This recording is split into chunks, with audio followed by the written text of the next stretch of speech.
Hello, fellow seekers. Welcome back to the Law of One Spiritual Advice Podcast. My name is Elle, and I return to philosophize on some Law of One, some spiritual philosophy, and my opinions on it. So today I have a decent one lined up. It's going to be about the social memory complex, which is what they like to call it in the material, but I could make it simple and say it's sort of about group mind.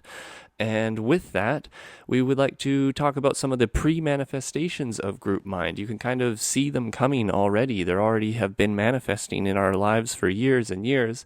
And I want to sort of talk about them and bring them up into your mind. And we could even think about where they're going from here and how they're going to evolve and mold into further things. And with that, I also want to make a distinction between sort of a technological advancement in technology versus a sort of technological advancement in your mind. So I would say like technology versus organic tech would be a way of going over that.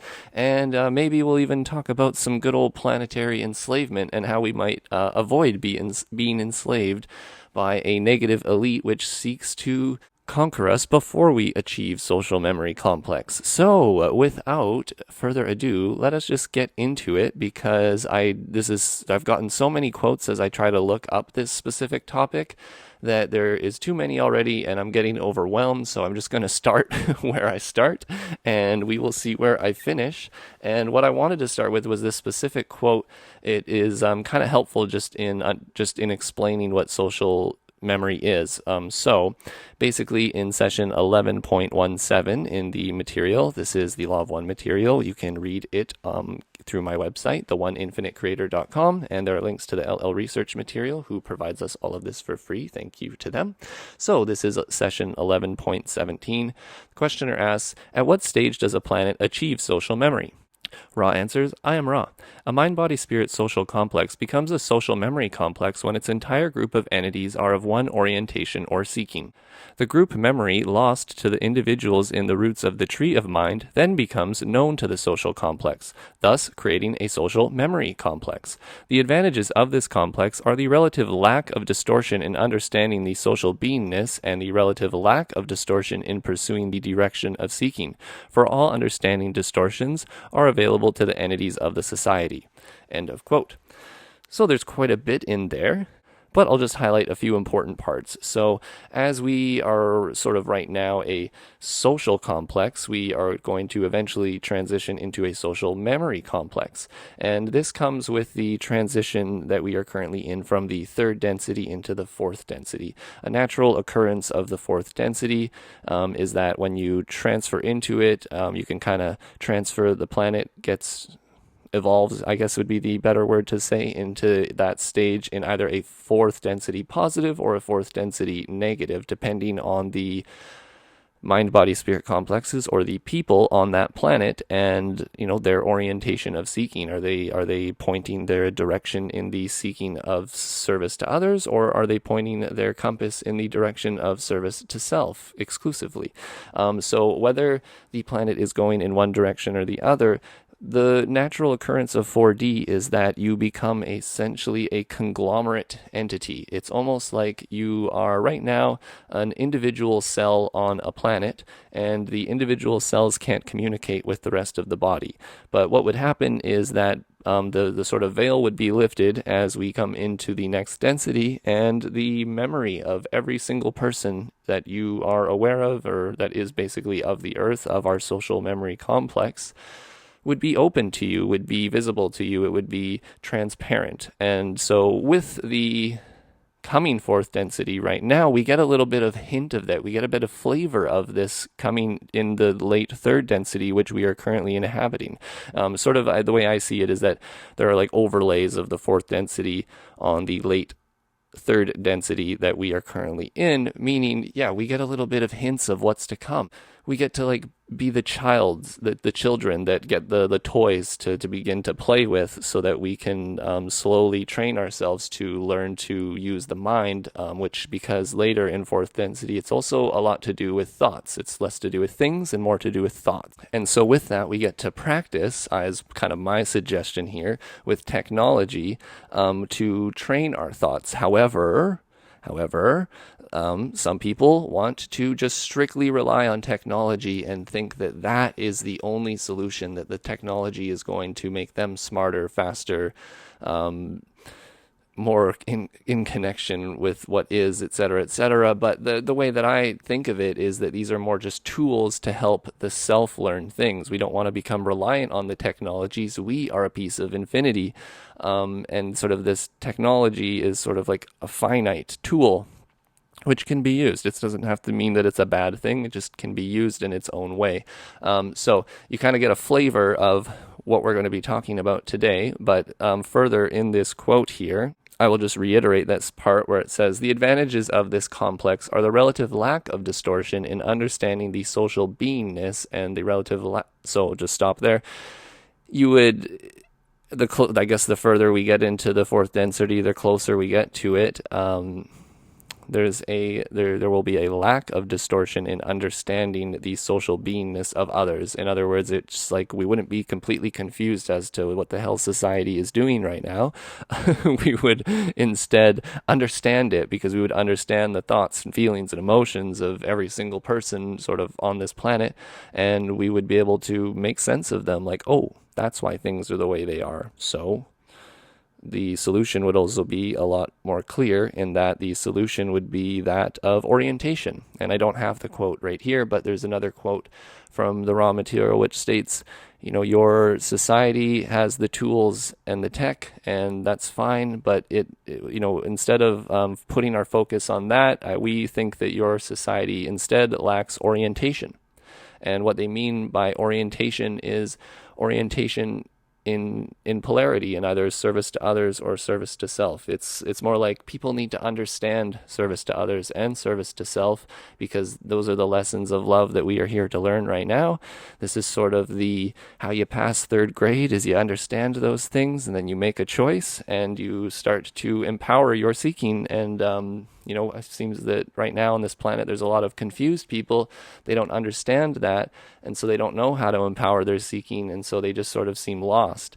And that's would be hard for them to do the further we get into the fourth density, at the end of this third density, because they're going to be sort of forced in a way to be exposed to those things, to be exposed to the whys. They'll be understanding that society is in the sort of state that it's in because of the thoughts of the people, and the thoughts of the people will become more clear to everyone the further we sort of go down this path. So they also state here, there's a relative lack of distortion in the understanding the social beingness, and a relative lack of distortion in pursuing the direction of seeking. So that's what I was saying. For all understanding, distortions are available to the entities of the society, because everyone has sort of access to everyone else's memory. Isn't that super fun, right? So I'm not suggesting that we necessarily have that right now, but maybe we do. Like, I'm maybe not as in tune as some of you might be, or just other people might be on this planet. And, it's been explained in a sort of way like the akashic records. That is a sort of manifestation of the coming fourth density. It's sort of a manifestation of the group consciousness, right? That's what they state. It's sort of where all the halls of memory and everything and go and things like that. And what do we have that we can call sort of the akashic records right now, my friends? I would call that the internet. The Google.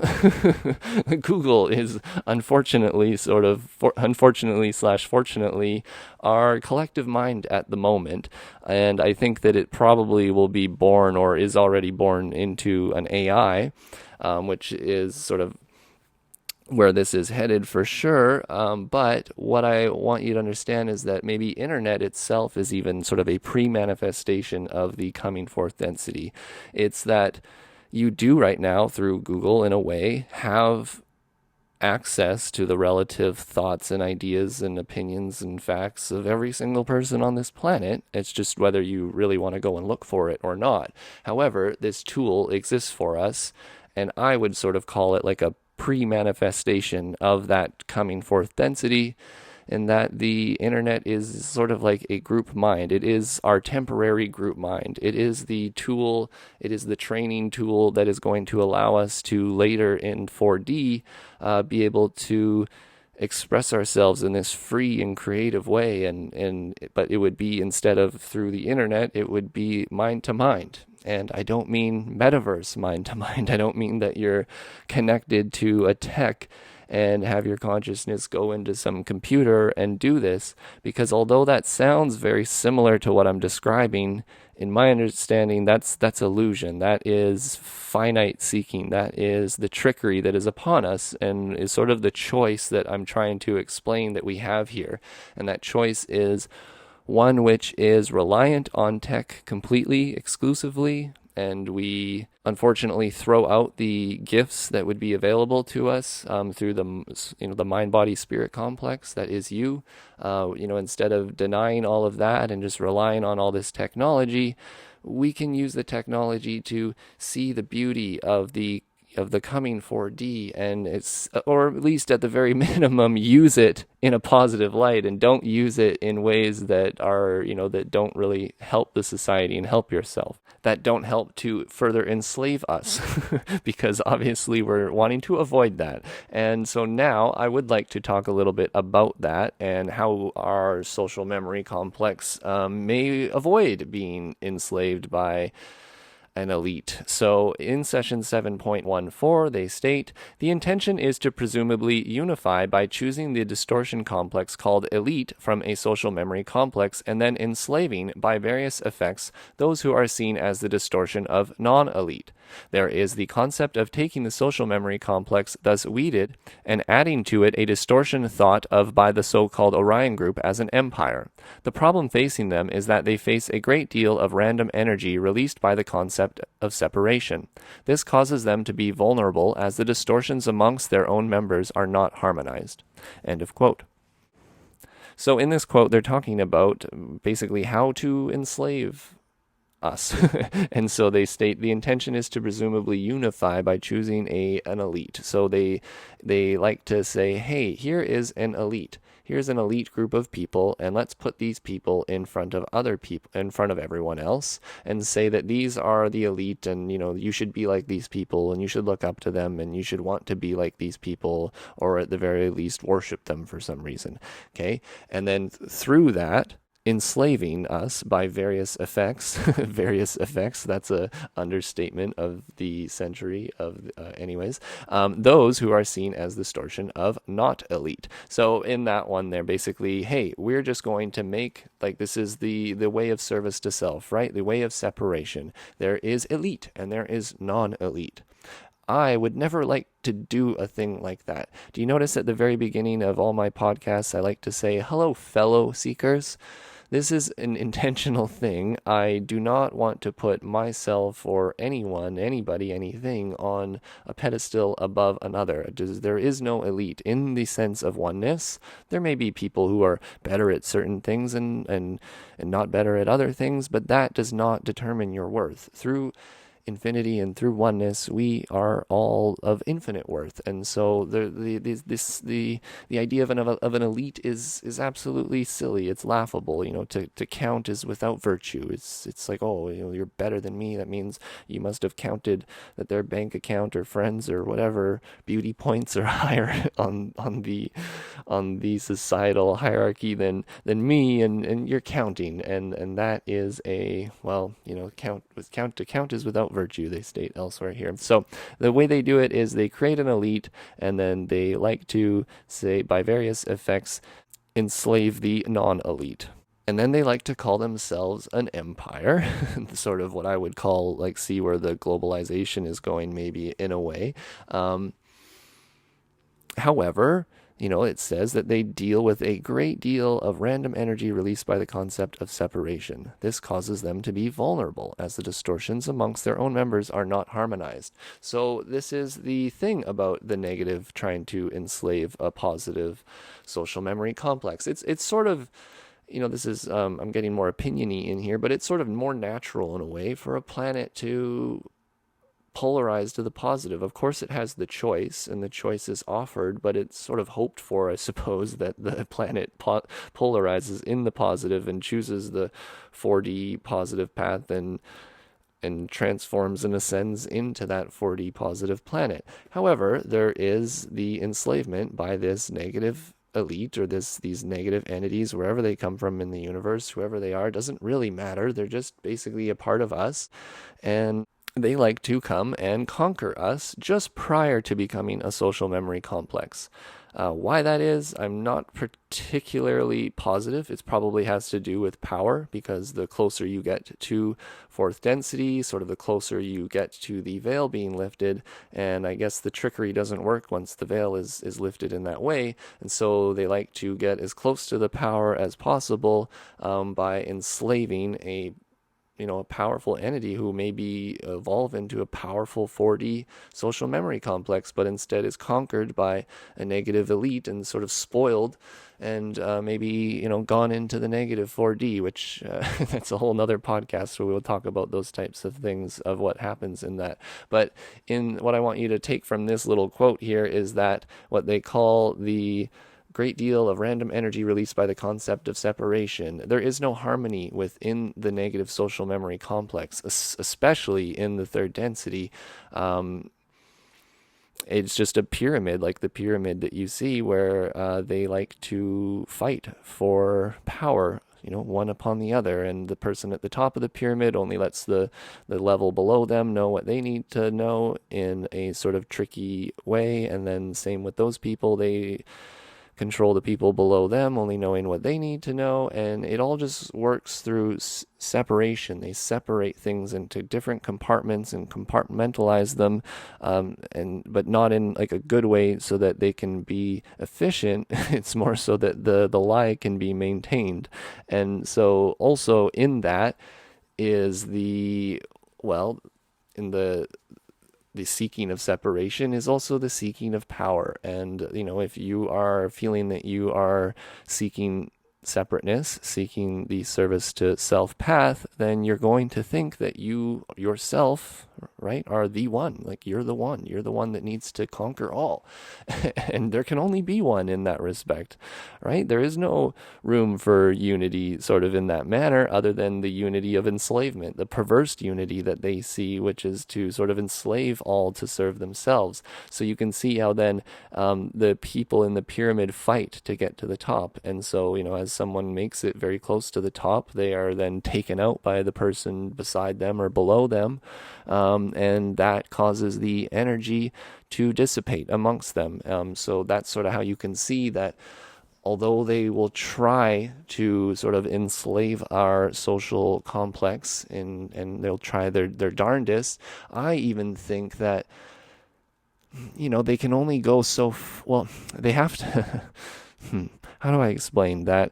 The Satanists can only invert the truth. They can't necessarily create truth. They work with shadow. There's the light of the Creator, and as the light of the Creator shines into this third density through the veil, that creates shadows. And the negative entities use these shadows to trick and to use that trickery to gain power.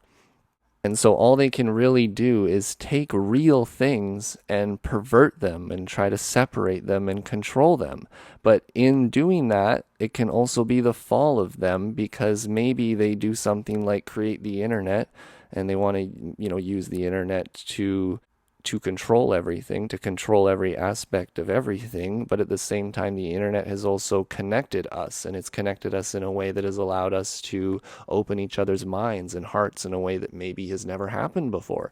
Maybe in a way that is able to connect us in terms of orientation, like I said at the very beginning, where this is a pre-manifestation of our social memory complex, where we are now sort of flexing those muscles and going, oh yeah, you know what? Oh, I kind of like this social memory complex thing, this having Google in my pocket at all times. It's not so bad. So, in their attempts to enslave, they very well can give us the tools to free ourselves, and it very much is going to come down to us and the choices that we make with those tools and how we decide to use them collectively that is going to determine the direction that our planet is going to polarize in.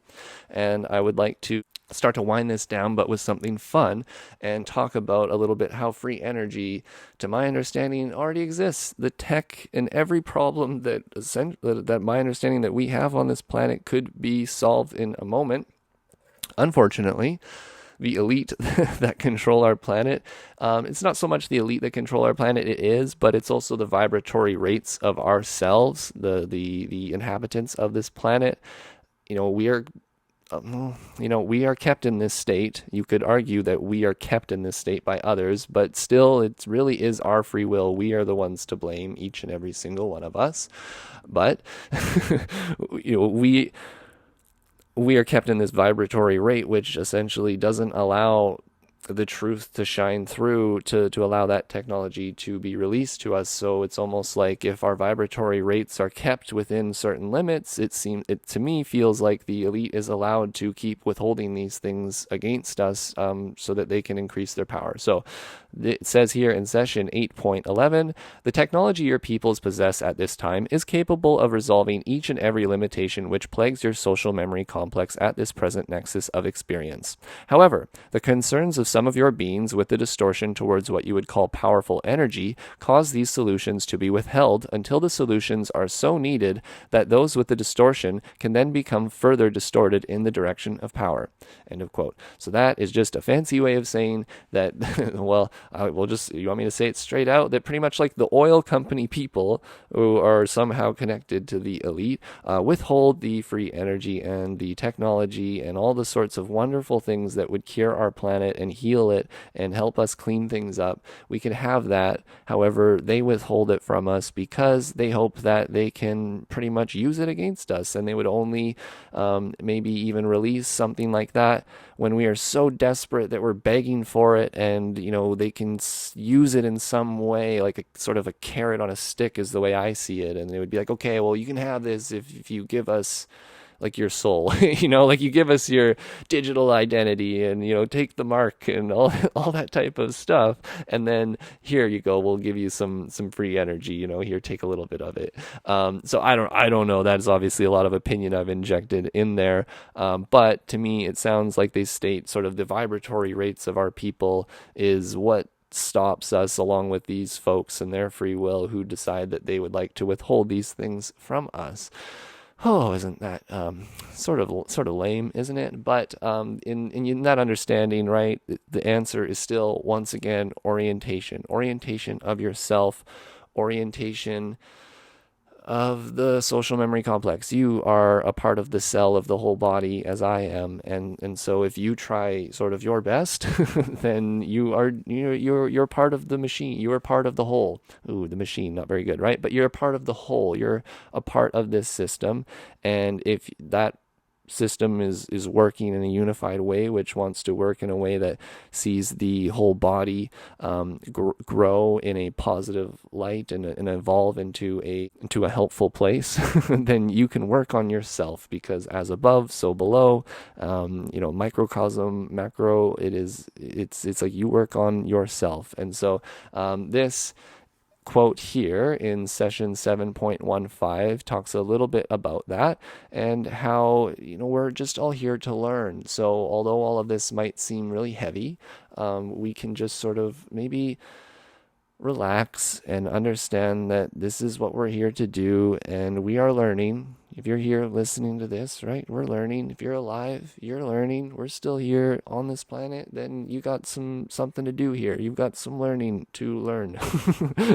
So in session 7.15, they state, it should be noted, carefully pondered, and accepted that the law of one is available to any social memory complex which is decided to strive together for any seeking of purpose, be it service to others or service to self. The laws, which are the primal distortions of the law of one, then are placed into operation, and the illusion of space-time is used as a medium for the development of the results of the choices freely made.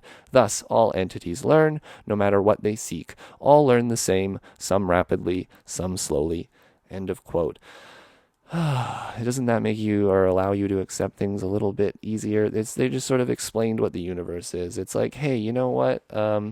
the creator sort of just like gives you the opportunity to strive together for whatever reason, because the creator wants to know itself. So whether that's in a selfish way, service to self, or service to others, the creator is seeking to know itself. So they put these laws into place. They throw in some love and light. It creates a whole universe into operation, which they call the illusion of space-time. And that medium is used for the development of the results of all the choices that we get to make. So, you are here learning, which is what we're doing, and some are learning slowly and some are learning more rapidly, but it comes down to choices made. So you can make the choice to serve others, serve the self. That's your choice. Don't think into that too much. I'm going to have to do a whole nother podcast on that if you ask me that, is taking care of myself service to self? And it's like, well, yeah, of course it is, but it's service to others because you have the service to others orientation at heart. You have to take care of yourself, be a good example of if you would like to serve others. But the service to self person is a service to self exclusive person. It says, hey, I seek to serve myself exclusively, shall manipulate others to gain more power and to show them the rightness of the service to self path and how they should be operating the same as me. So anyways, I'm sure that you're not that way, right? Which is why I would like to just state that you are most likely on the service to others path if we've made it this far into the podcast and you haven't been annoyed and shut it down. And so, relax and to know that you are here to learn, and that's what we're doing. And so just understand that within front of you, the illusion of space-time is always there, and it is there to help you with the lessons of love so you can make those choices. So what is the choice to make? The choice is to love, to find the love in this moment. What else can we do, right? Otherwise everything else is just detail.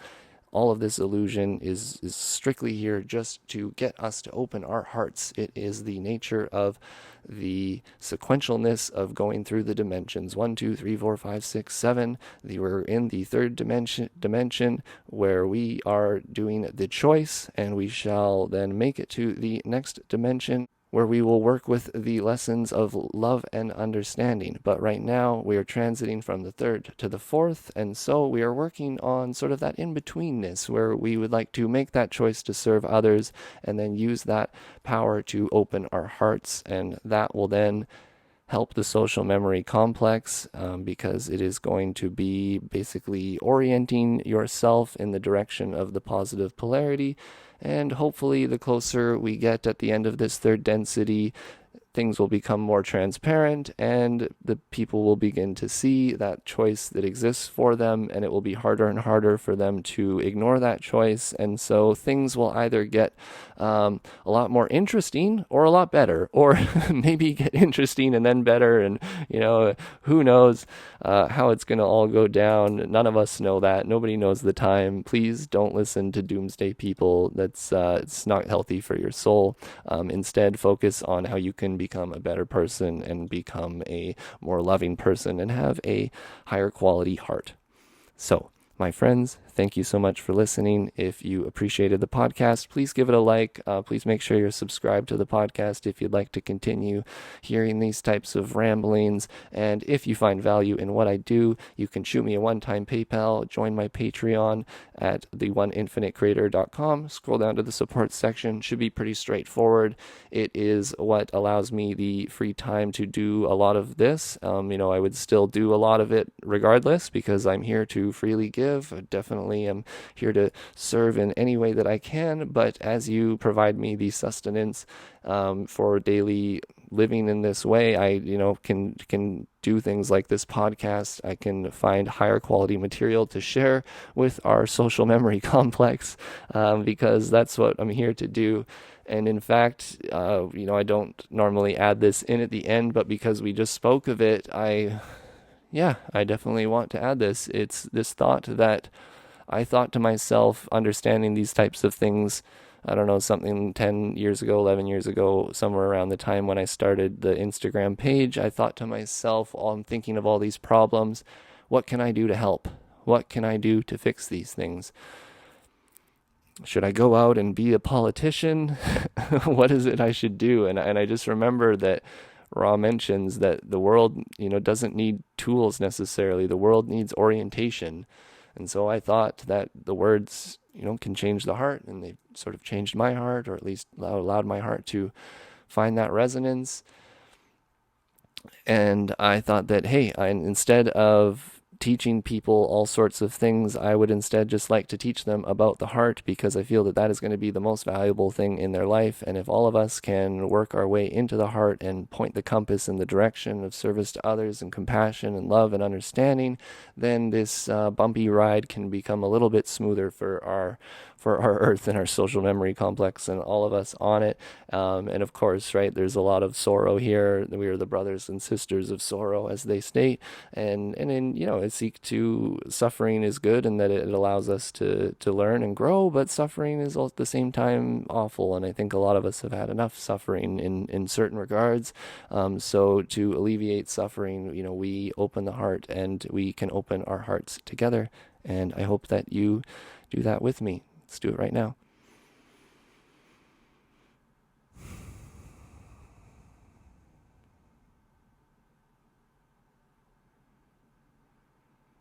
Because they state the key to your heart is silence. Take care, everybody. We'll talk again next week.